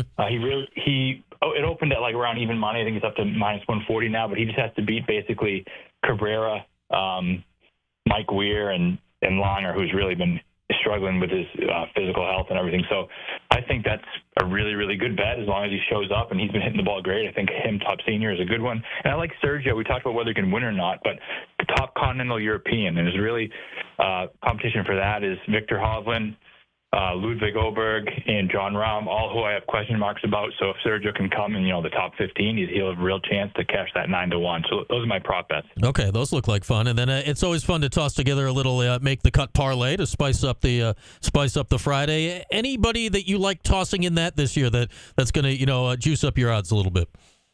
I like Adam Scott. I thought his odds were decent. He's made the cut 12 consecutive times here. I actually have mine up right now. I put DJ in there. I talked about why I liked him. DJ, Sergio, Neiman, Adam Scott, and who was the last one? A favorite like Colin Morikawa. That paid 3.5 to 1. Okay, yeah, there we go. That'll keep you watching on Friday. Always helps too to make the cut parlay when I feel almost all the whole field makes the cut at the Masters, so you don't have to sweat it as much, right? To do it. All right. Lastly, here, Matt, who wins this thing? Who's your main bet to take home the green jacket on Sunday? I got a couple in the mid range, but I'm gonna my number one pick, I'm going to say, is Joaquin Neiman. He's up to 40 to 1 on DraftKings. He's a little bit of a controversial pick because the LIV fans like to say he's the best, and Phil recently said he's the best player in the world, but he hasn't performed in majors yet. And I think he's being unfairly criticized for his lack of production in majors because, they gave the number of major starts he's played in. The first 4 or 5 of them, he was 18 years old and 19 years old. He's the same age as Ludwig Oberg, and Oberg's played in 4 majors, and he's getting criticized because he made it too early, and I think he's still rounding into form. He's become a better player on LIV. He's won 6 times in the last 2 years since the start of 2024, year and a half, 6 times. So he's just so talented that I don't think that this mental thing is a problem. I think it's just eventually talent's going to win out, and I think it could be this week. And it's got to feel good too, right? When Augusta's like, they went out of their way to invite him, right? They're like, we want you at this tournament. That's got to feel good when they want you there. Absolutely, and he's hasn't been great at majors, but he has his 2 best finishes and majors have been both at Augusta, T22 and T16. He's seen it enough times now to be able to contend. All right, Joaquin Neiman, keep an eye on him this coming weekend. All right, Matt, always great to catch up when we get to the weeks of the majors. I'm sure we'll check in again before too long with a major a month here on the horizon, but thanks so much for some time today. All right, thank you. There he is, Matt Vincenzi. Check out his stuff, Sports Illustrated. He's at Matt Vincenzi PGA on the social medias. Now he's at SI. He was elsewhere last year when we talked to Matt. Now he's moving up in the world. We like it. We like it for a guy, Matt Vincenzi. And he very often tells you who's going to win the major and is correct. So do listen to Matt if you're thinking about putting a few bucks down on the Masters. Should we just there, we close it out. Close it out with that. Would the Masters folks like us talking about gambling on their event? I don't know. But that's what we just did. Joaquin Niemann, I think he's Chilean, to win the Masters from Live Golf. With that, we'll step aside. We'll get Mike in here. We'll do a little 411. We'll do that next year on Q Sports Talk and ESPN Radio. The Sports Show with Cody. See you, Bobby.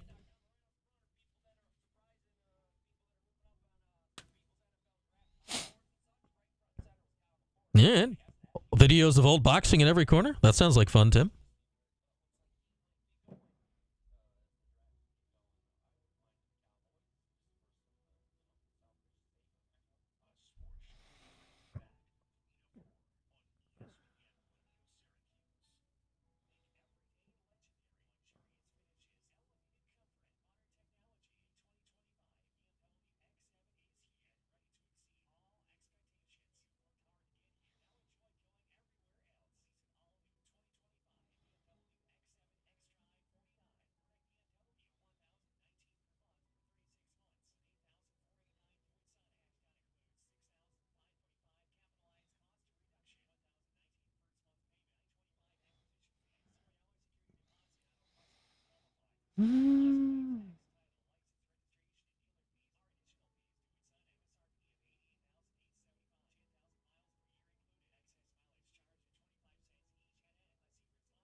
What are the odds for these guys that he just mentioned?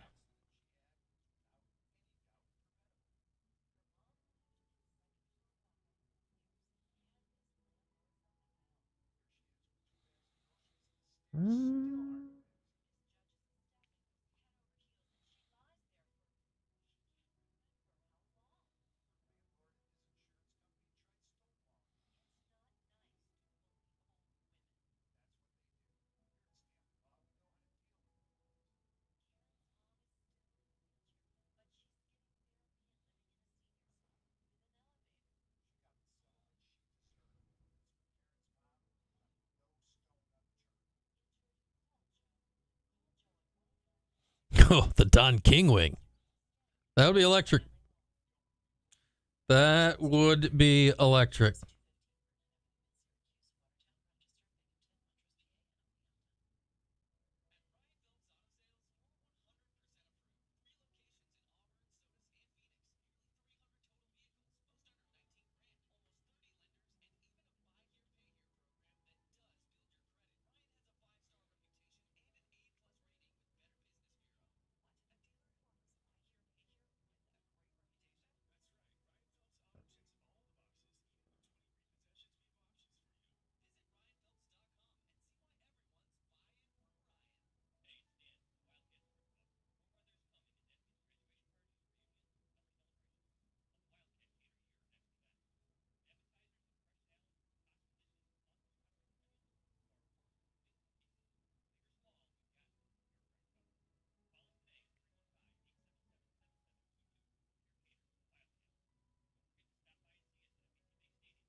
What's up, David? How about a 125, Mike? How about a 125? Mike was too embarrassed about the air hockey result. It was. I don't know if you could really see what happened there, David, but he was totally off his game. I heard. He almost owned gold the opening shot of the game. I always hear the result, but I don't like watch to see it. It's hard to tell what's happening. Yeah, we need to work on. We need to. One of these years, we'll get a camera we can see that. But it almost bounced back past him, and then his next shot almost bounced back past him, and then I sort of barely ticked the third, and it just went. I want to start playing that too. And get a series going. And he was shamed and left.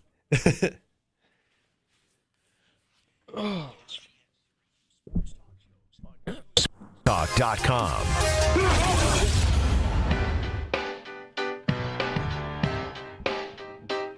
All across CNY, it's the 315. Here's Brian Higgins. All right, back at it here on this Wednesday. It's still Wednesday. We'll get a hold of that before the end of the show. Today, as we motor our way toward today's 411, brought to you by our friends at Superior Plus Propane. Here's the 411. Hello, and welcome to Movie Phone. Oh, wait, you serious? Let me laugh even harder. In the 315. So you're going to be doing that all week, right? Nah.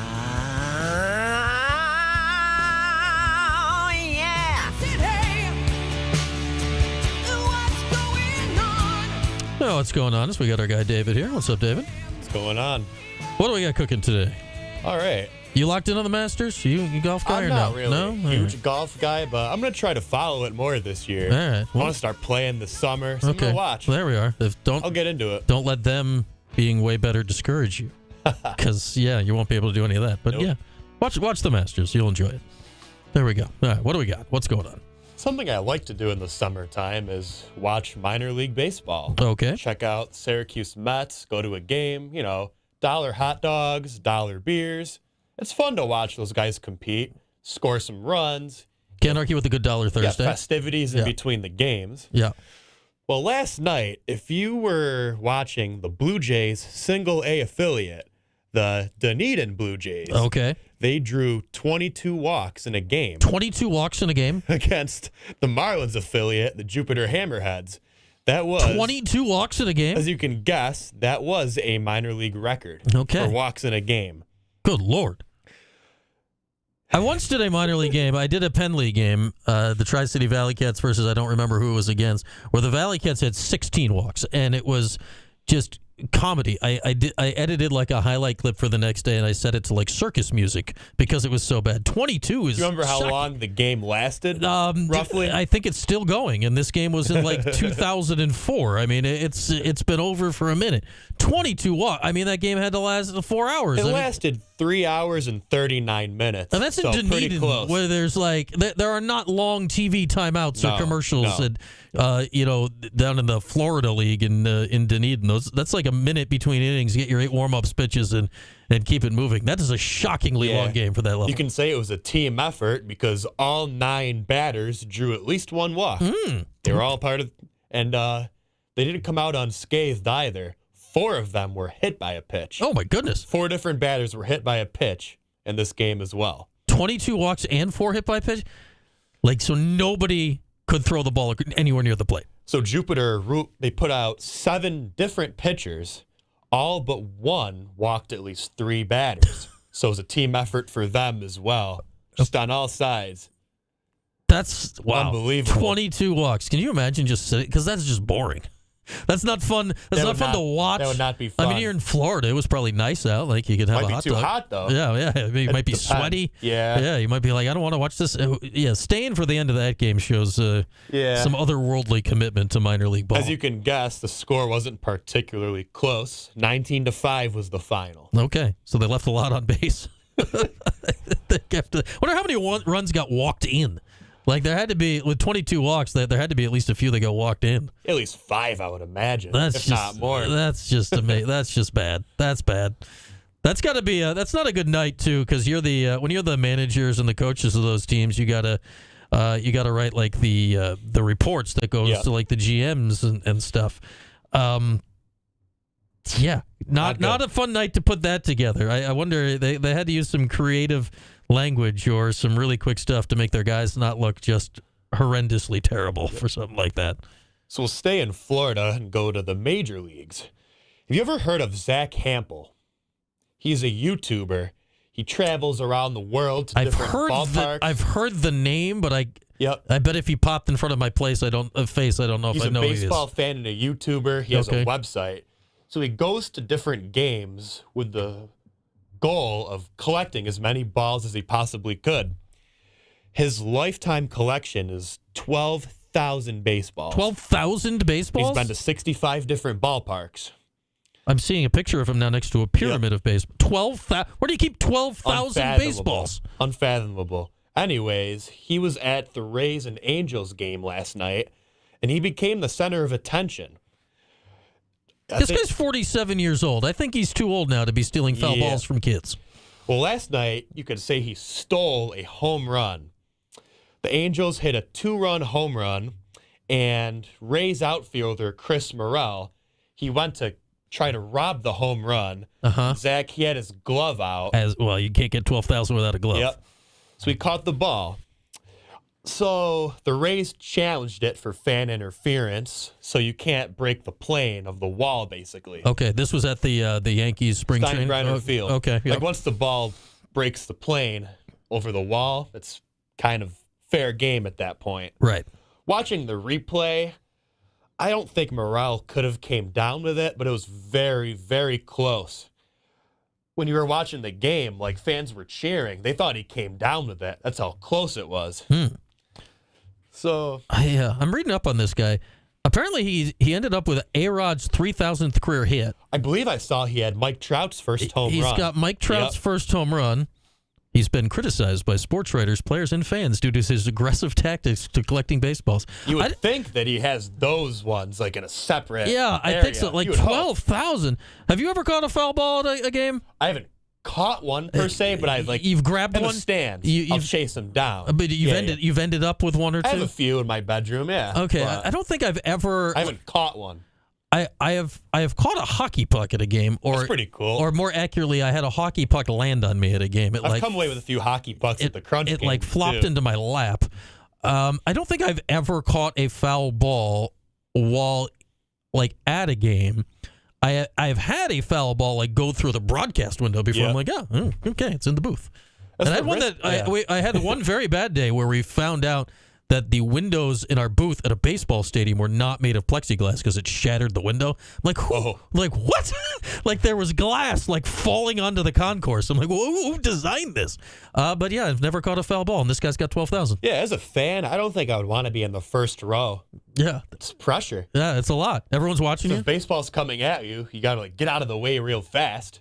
Oh yeah, you don't want to be anywhere. I do not want to be. Like, if I'm at a minor league game as a fan, I am generally not paying close enough attention if a line drive's coming at me. Right. So I need that. I need to not be in a line drive zone. I need to be in being behind the net. Perfect. The net game has expanded so wildly. A looping foul back I can handle, but I don't want to be in the line drive zone because at a minor league game where you're just there to have a hot dog and hang out and whatever. Yeah, I'm not locked in. Or like in a major league game, if you're in the home run section, where you can catch a foul ball, it's like if I'm going to a major league game, I'm a little more invested in the game. I feel sure. So I'll probably be on top of it. But if I'm going to the Mets, or I still call them the Chiefs or whatever, like you're hanging out. Yeah, you're watching the game, but you're hanging out. So I don't want to be where a line drive can take my head off. Yeah, it's between that and then being the center of attention. If you rob a home run. Yeah, rob a home run or, steal a ball. Like God forbid. Saw with Steve Bartman in 2003? Yeah. In the Cubs game in the NLDS. Last year in the World Series, I think it was Mookie Betts. His glove got they grabbed his wrist. I'm like, they're going to. I believe those fans were banned from the ballpark. As they should have been. I mean, they could have broken his wrist. Yeah. But it's always now. I always find the videos of this, like the guy holding a baby as beer, and somehow he catches the ball, and it's like, ooh, that's aggressive work. Always fun. Yeah. In broadcasting news, Nick Saban was nominated after his debut season in broadcasting. It is a Sports Emmy Award for outstanding personality / emerging on-air talent for his work on ESPN's College Game Day. I thought he was great. I did too. I mean, and I know people love or hate or love to hate McAfee. I think the addition of those two has revitalized that show. Herbie's Herbie, Reese Davis is great, Desmond's Desmond, Lee Corso. Could they it's time to retire. Like let's do something nice for him. We love Lee. The show wouldn't exist in the way it does without him. But Saban and Pat have revitalized that show, and Pat being crazy 1 foot away from Nick Saban, I think it's somehow worked for both of them. It shouldn't work, but I it's like great. seeing Saban's personality come out more. He had the costumes going, the different games they play on the broadcast. Yeah, it was fun. I think he's been great. I think he's been great. Well deserved. Well deserved. All right, there we are. A little 411 from David. We'll take a break. Tell you what's on tap when we come back after this. It's Q Sports Talk and ESPN Radio. You said 125. Yes. Why is the commercial not playing? Play the commercial. Play the commercial. Start. That was weird. A Yankees broken bat. That's a good one. Yeah, now with kids there, you got to be a little more vigilant because they're not going to be paying attention. They're trying to figure out what Scooch is up to.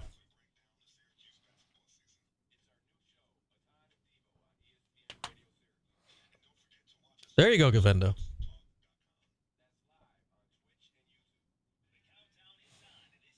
Yes, last year when we went to a Q Smets game, Max was like, I want a ball. I'm like, well, we don't just get one, buddy. Like, we can't just demand it.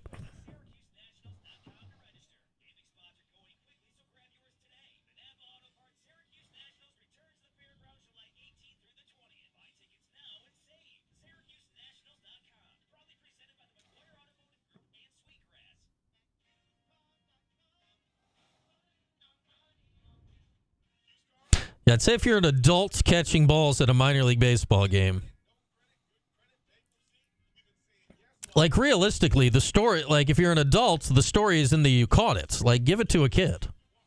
Like, what are you going to do with the ball?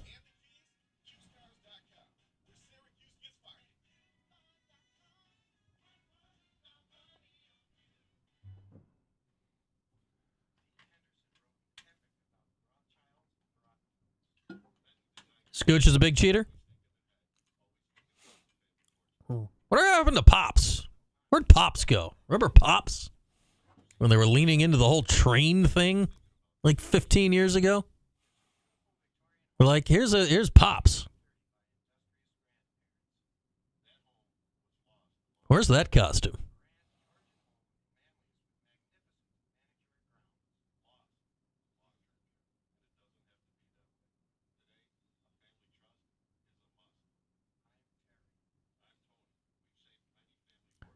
They should get like a cousin Met to be Scooch's friend or something. They got Mr. Met and Mrs. Met. They need some like extended family tree relative to be a mascot.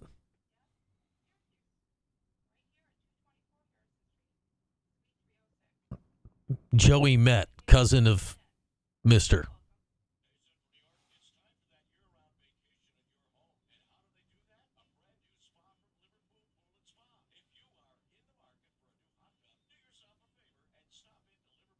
You were in a contest, Kev?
I seem to remember that happening, Kev, now that you mention it.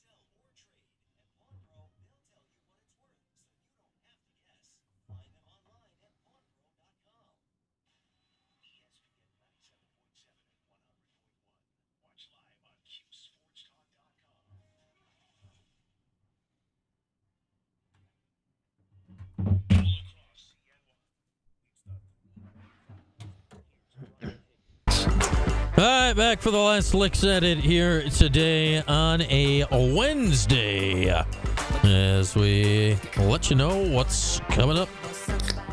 Here's what's on tap tonight. Oh, what do we got? Crunch Comets tonight at 7. That's in Utica. Countdown to Crunch Time with Lucas right here on ESPN Radio in the Cuse coming up in 15 minutes. Of course, you can listen to the Comets in Utica on K-Rock. On the show tomorrow, a little more Masters talk with Michael Arkush, author of the book The Golf 100, where he endeavored to rank the top 100 golfers, men and women, of all time. So during round 1 of the Masters, we'll be talking to Michael about that tomorrow. Who's number 1? Is it Jack? Is it Tiger? Is it Tiger? Is it Jack? Is it somebody else? We'll talk to Michael tomorrow. Maybe get some lax talk, endeavoring to get a lax player on the show tomorrow. We'll continue to effort that, and we'll talk some Masters tomorrow.